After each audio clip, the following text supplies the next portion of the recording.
அன்னை ஸ்ரீ சாரதா தேவியின் அன்பு மொழிகள். இறைவன் அந்தர்யாமி, அனைவரின் இதயத்திலும் அவர் எப்போதும் இருக்கிறார். நீ உள்ளத்தில் பிரார்த்தனை செய்வாயானால் அவர் அதை புரிந்து கொள்ளவே செய்வார்.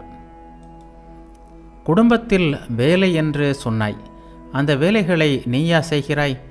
அவரல்லவா செய்விக்கிறார். குடும்பமும் அவருடையதே அல்லவா? இறைவனை காண வேண்டும் என்ற ஏக்கம் உன் உள்ளத்தில் எழுந்துள்ளதே, அது அவரது திருவுள்ளத்தால் தான் நிகழ்ந்தது. யார் அவரை நேசிக்கிறார்களோ அவர்களை அவர் காக்கிறார்.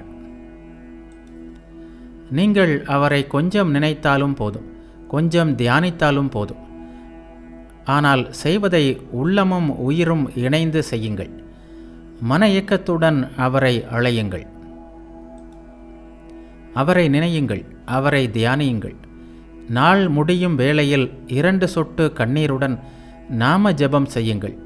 இந்த 2 சொட்டு கண்ணீரை தவிர உங்களிடம் வேறு என்ன உள்ளது? பயம் எதற்கு அம்மா?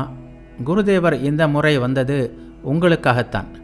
நீங்கள் பகவானை பெறுவதற்கு இந்த சுலபமான பாதையை காட்டி சென்றுள்ளார் அவர். நடப்பதெல்லாம் குருதேவரின் திருவுள்ளத்தால் தான் நடக்கிறது என்பதை ஏனம்மா மறந்து போகிறாய்? இதோ என்னிடம் வருகிறாய், இதுவும் அவரது திருவுள்ளம்தானே. பகவானை நேசிப்பதற்கு குழந்தைகளுக்கு கற்றுக் கொடுங்கள்.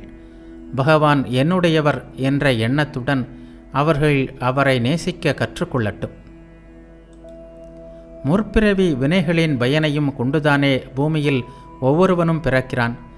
அதனால்தான் சிலர் சிறுவயதிலிருந்தே இறைவனை நேசிப்பதை காண்கிறோம்.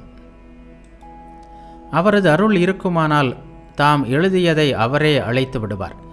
அவர் எழுதியதை அவரே அளிப்பார். அதனால்தானே அவர் கபால மோச்சனர் என்று அழைக்கப்படுகிறார். எல்லாம் அவருடைய கையில். எனவே அவரிடம் உன்னை சமர்ப்பித்துவிடு.